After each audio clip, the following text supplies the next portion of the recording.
এত কিছু তৈরি করলেন আল্লাহ, কেন বানাইলেন? আল্লাহ তাআলা কুরআনুল কারীমের মধ্যে জানায় দেন কেন আমি বানাইছি।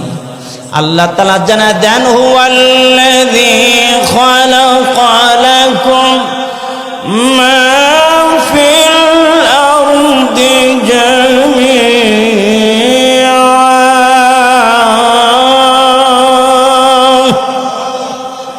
আল্লাহ তাআলা ডেকে ডেকে বলে, ও বান্দা, এই ধরাতলে যা কিছু তৈরি করেছি লাকুম, তোমাদের কল্যাণের জন্য আমি বানাইছি। কাদের কল্যাণের জন্য? মানুষের কল্যাণের জন্য আল্লাহ বানাইছেন। আল্লাহ রাব্বুল আলামিন ডেকে বলে, ও বান্দা, তোরা যদি প্রশ্ন করস তাহলে তোদেরকে কার জন্য বানাইছি? ও বান্দা, তোদের জন্য সব বানাইলাম। তোরা হলি এই দুনিয়ার জন্য বর স্বরূপ। বর যদি না থাকে তাহলে দেখবেন বরের লগে আমার ভাইরা হাজার হাজার বর যাত্রী আছে, কিন্তু বর নাই, বলেন খাবার দিবে, বসতে দিবে। তদ্রুপ ভাবে এই দুনিয়ার মুসলমান এক একজন বর সমতল লোক, এক একজন মুসলমান থাকবে। লা তাকুমুস সাআ হাত্তা ইউকালা ফিল আরদি আল্লাহু আল্লাহ। এই যতক্ষণ পর্যন্ত একজন কামেল মুমিন থাকবে, আল্লাহ আল্লাহ বলনেওয়ালা থাকবে, ততদিন পর্যন্ত সূর্যের জায়গায় সূর্য থাকবে, আসমানের জায়গায় আসমান থাকবে, জমিনের জায়গায় জমিন থাকবে। চিল্লা বলেন ঠিক কিনা? আল্লাহ তাআলা এত মহান, আল্লাহকে নিয়ে গবেষণা করলে আল্লাহ তাআলার কুল কিনারা তোমরা অনুধাবন করতে পারবে না, পাগল হয়ে যাবে। এই জন্য আল্লাহকে নিয়ে গবেষণা করার দরকার নাই। আল্লাহ পাক যে জিনিসগুলো তৈরি করেছেন ওই সৃষ্টি জীবগুলো নিয়ে গবেষণা করো, তার মধ্যে আল্লাহর কুদরত পেয়ে যাবে। আল্লাহ পাককে যদি পাইতে চাও একটু গবেষণা করো আমার ভাইয়েরা।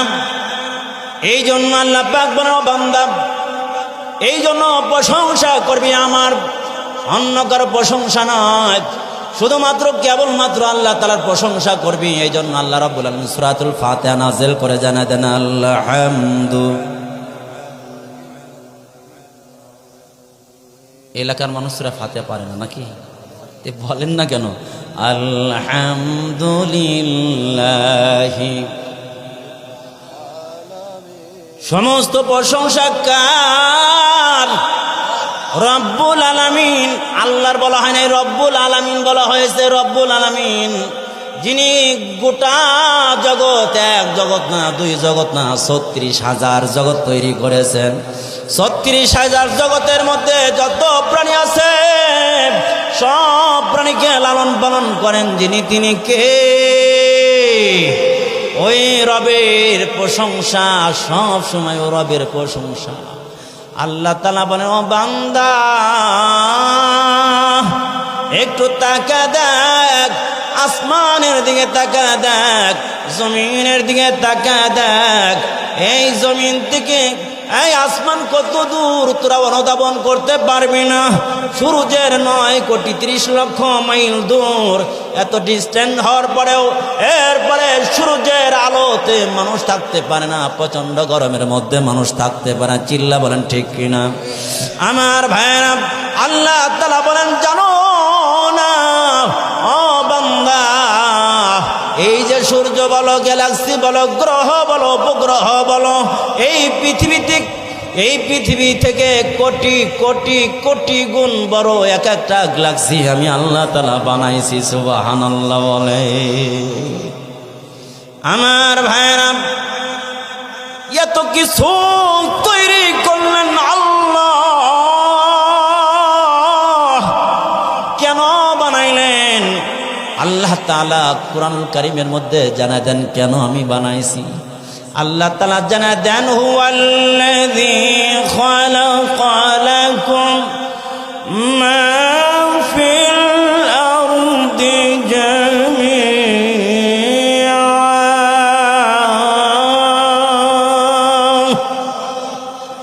আল্লাহ তাআলা ডেকে ডেকে বলে, ও বান্দা, এই ধরাতলে যা কিছু তৈরি করেছি লাকুম তোমাদের কল্যাণের জন্য আমি বানাইছি। কাদের কল্যাণের জন্য?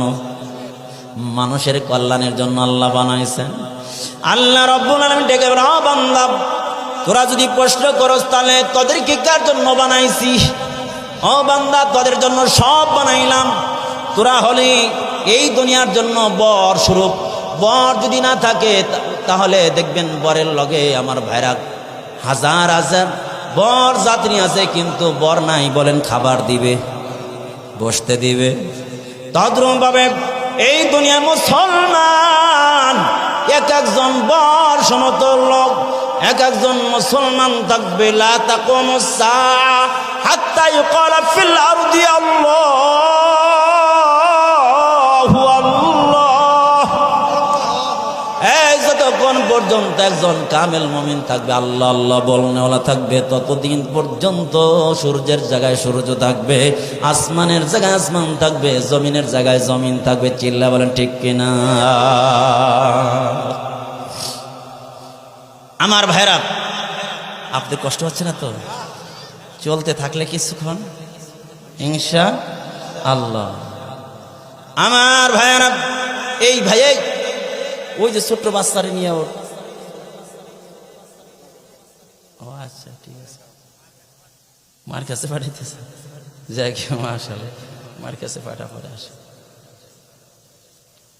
আল্লাহ আল্লাহ আল্লাহ, সুন্দর পরিবেশ আছে, এভাবে চলতে থাকে। আল্লাহু আকবার বলেন সবাই, আরো জোরে। তাহলে সবকিছু বানাইলেন কার জন্য? আমাদের জন্য। আর আমাদেরকে বানাইলেন কার জন্য? আল্লাহর জন্য। ওয়ামা খালাকাতুল জিন্না ওয়াল ইনসা ইল্লা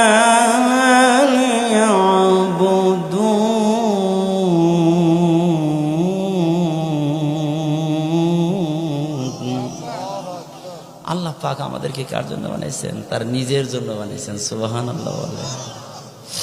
আল্লাহ পাক বলেন, বান্দা আমি মানুষ বানাইছি, মানুষ বানাইছি জান্নাতের মধ্যে, জান্নাতের মধ্যে মানুষ বানাইছেন। মানুষ বানাইছেন কয় পদ্ধতি, ওইগুলো বলবো না, বিস্তারিত কথা বলতে গেলে আমি যে আয়াত নিয়েছি ওই দিয়ে যাওয়া হবে না। আমি শুধু ওই আয়াত দিয়ে ঠেকানোর জন্য আমি মূল কথা নিয়ে আসবো।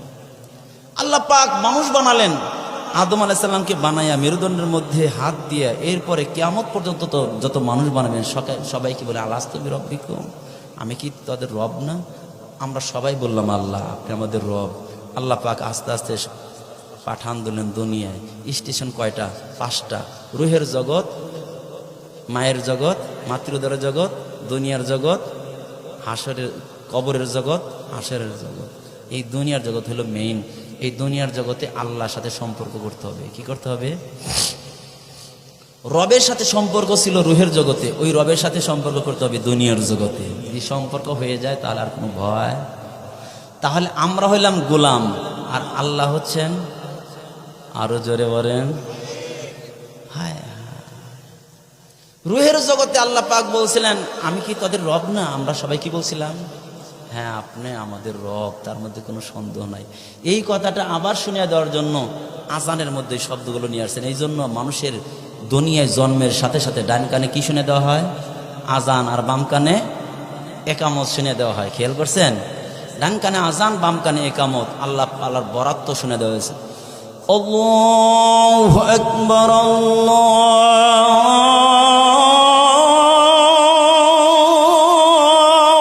আকবার, আল্লাহু আকবার।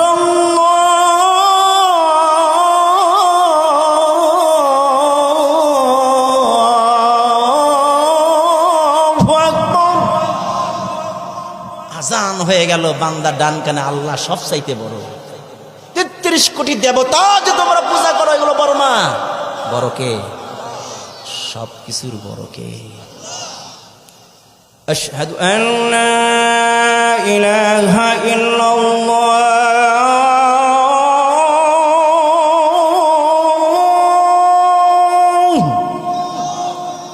আল্লাহ আমরা সাক্ষ্য দিছি তুমি ছাড়া কেউ মাবুদ নাই। সুবহানাল্লাহ বলেন। আল্লাহকে ইমান কমপ্লিট হয় না, সামনে আগা। পুরা আজান নিয়ে যদি গবেষণা করি, আজকে যদি আজান নিয়ে ওয়াজ করি, পুরা রাত চলে যাবে, আজান শেষ হবে না, আজানে গবেষণা ওইদিকে বলবো না, শুধু একটা মেসেজ দিই, পুরা ইসলামটাকে আজানের মধ্যে ঢুকিয়ে দিছে। সুবহানাল্লাহ বলেন। আশহাদু আন্না মুহাম্মাদার রাসূলুল্লাহ।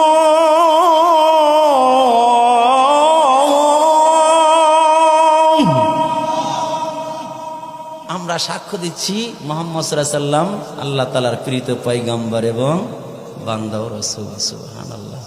আল্লাহর ঈমান কমপ্লিট হয়ে গেছে। তাহলে তোরা হলি গোলাম, আমি হইলাম রব। সুবহানাল্লাহ। আল্লাহ, আমরা তো দুনিয়ায় দেখি কেউ যদি গোলাম হয়, কাজের জন্য বাড়িতে নিয়ে আসে, তখন তার সাথে চুক্তি হয়, তুই এই কাজগুলো করবি, আমার এই ক্ষেতগুলো আবাদ করতে হবে, 3টা গরু আছে, এগুলো খাওয়াই ঠিক মতো, তোকে 3 বেলা খাবার দেওয়া হবে, 2টা লুঙ্গি, 2টা শার্ট, আর 2000 টাকা মায়না প্রতি। ছিল না এক সময়? এখন এই কথা বলার পরে এখন মালিকের কিছু দায়িত্ব বুঝে দিছে, আর গোলামের কিছু দায়িত্ব আসছে, আর মালিকও কিছু দায়িত্ব নিয়েছে। সুবহানাল্লাহ বলেন। আল্লাহকে ডেকে বললাম, মালিক আমরা কি করব? আমরা গোলাম, বলেন দেখি আমরা কি করব মালিক? আল্লাহ তাআলা ডেকে বলে, তাহলে সামনে আগা, সামনে আগা। কি দায়িত্ব? কি দায়িত্ব? সামনে দায়িত্ব দেওয়া হয়েছে, হাইয়া আলাস সালাহ,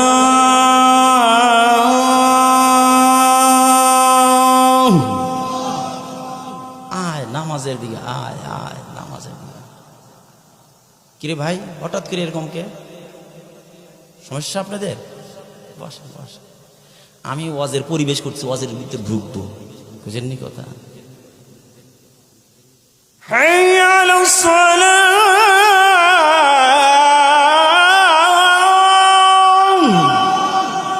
আয় বান্দায় নামাজের দিকে আয়, নামাজ পড়া তোর দায়িত্ব।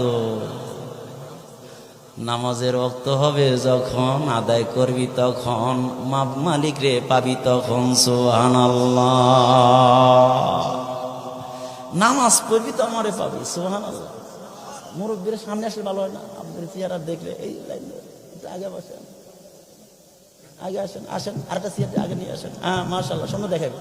হ্যাঁ আপনি ওই চেয়ারটা নিয়ে আগে আসেন, মুরব্বী আসেন, আগে আসেন। এই যে চেয়ার চালে আছে, আসেন আসেন, এখন আসেন আসেন। আচ্ছা ঠিক আছে, ঠিক আছে, ঠিক আছে, মাশাআল্লাহ মাশাআল্লাহ। আচ্ছা ঠিক আছে। এই নামাজ পড়। নামাজ পড়লে আল্লাহ নামাজের দায়িত্ব দিলেন, নামাজ পড়লে কি দিবেন? প্রশ্ন হয় না? এরপর আজানের মধ্যে বলে,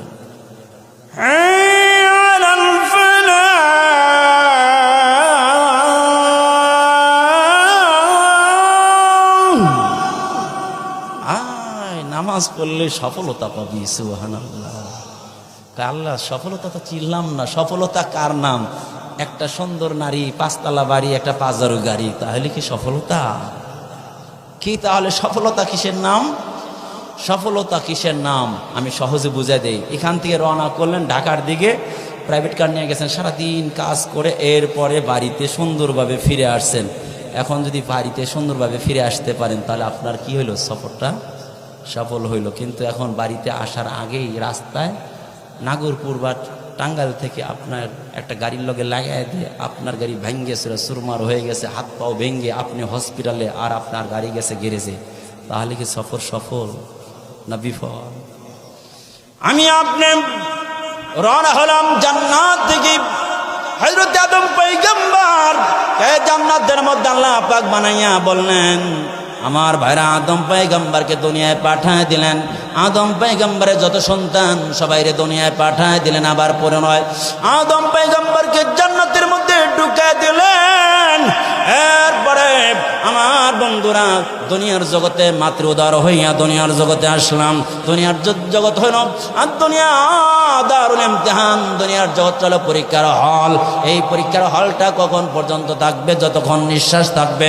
আমার ভাইরা, এই দুনিয়া থেকে যখন বিদায় হয়ে যাব, কবরের জগৎ যখন চলে যাব, তখন ওয়েটিং রুম, সেখানে বান্দার জন্য বান্দার আমলনামা তৈরি করা হবে। বান্দা যা পরীক্ষা দিয়েছে, বান্দার রেজাল্ট কার্ড তৈরি করা হবে। আল্লাহ পাক বলেন, কেউ যদি জাহান্নামে না হইয়া সরাসরি জান্নাতে ঢুকতে পারলো, সে সফল হয়ে গেল। সুবহানাল্লাহ। এই সফলতা যদি অর্জন করতে হয় তাহলে কয়েকটা কাজ করতে হবে আর কয়েকটা কাজ ছাড়তে হবে। বুঝে আসছে কথা? কয়েকটা জিনিস ধরতে হবে, কয়েকটা জিনিস ছাড়তে হবে। এক নাম্বার হলো ঈমান ধরতে হবে, শিরক ছাড়তে হবে। বুঝে আসছে কথা? এক নাম্বার নেক আমল করতে হবে, বেদাত বর্জন করতে হবে। বুঝে আসছে কথা? তাহলে আমার ভাইয়ারা, যেই রূপ ভাবে বান্দার রোগ আছে, শরীরে রোগ আছে, বান্দার কি আছে? রুহেরও রোগ আছে। আছে না নাই? আছে। ওই রুহের রোগের মধ্যে এক নাম্বার রোগ হলো অহংকার। এক নাম্বার, জোরে বলেন। অহংকার করলে বান্দা জান্নাতে যাইব না জাহান্নামে যাইব?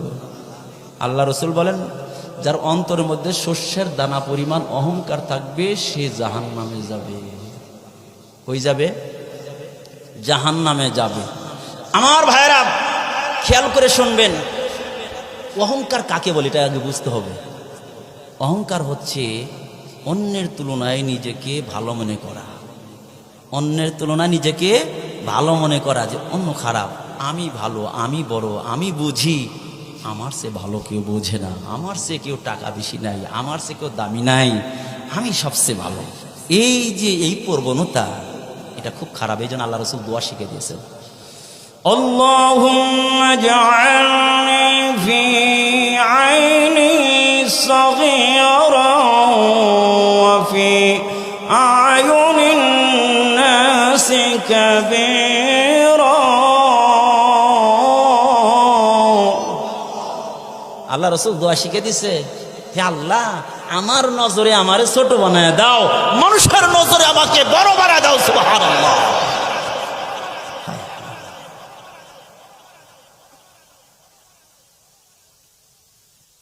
কি মুরব্বি, মুরব্বি,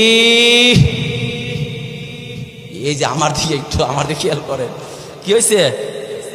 ও আচ্ছা, এই আপনি কথা বললেন না, আপনি কথা হলে ঝগড়া লাগবে। আমি সব ঠিকঠাক করতেছি। এদিকে এদিকে আপনারা এমন কিছু কাজ করেন না যে আর একজনের শুনতে সমস্যা হয়। আমি সবাইরে দেখি, আমি কিন্তু সবাইরে দেখি। এই জন্য মেহরবানি করে এদিকে খেয়াল করেন। কেউ যদি উল্টা বোঝে, কিছু করার নাই। বোঝেন না কথা? ওই যে বলছিলাম আগে, উস্তাদ ছাত্রকে ধমক দিতে পারে। যে ছাত্র হওয়ার মতো নিজেকে মানায় নিতে পারবে না, সে কখনো মুমিনে কামিল হতে পারবে। মুমিন হতে নিজেকে মিটায় দিতে হবে, নিজেকে মিটায় দিতে হবে। এই কথাটাই আজকে সবক। আমার সাথে পড়ুন, আউযু বিল্লাহি মিনাশ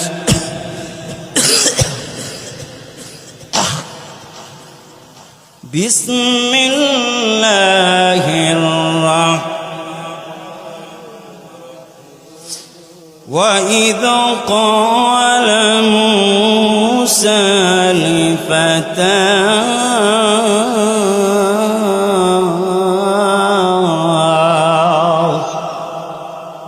হযরত মূসা আলাইহিস সালাম তার যুবককে বললেন, তার যুবককে এই আয়াতের অর্থ করব, এরপরে ব্যাখ্যায় যাব। এই আয়াতের একের পর এক ইনশাআল্লাহ শুনতে দেবো। পারবো না ইনশাআল্লাহ?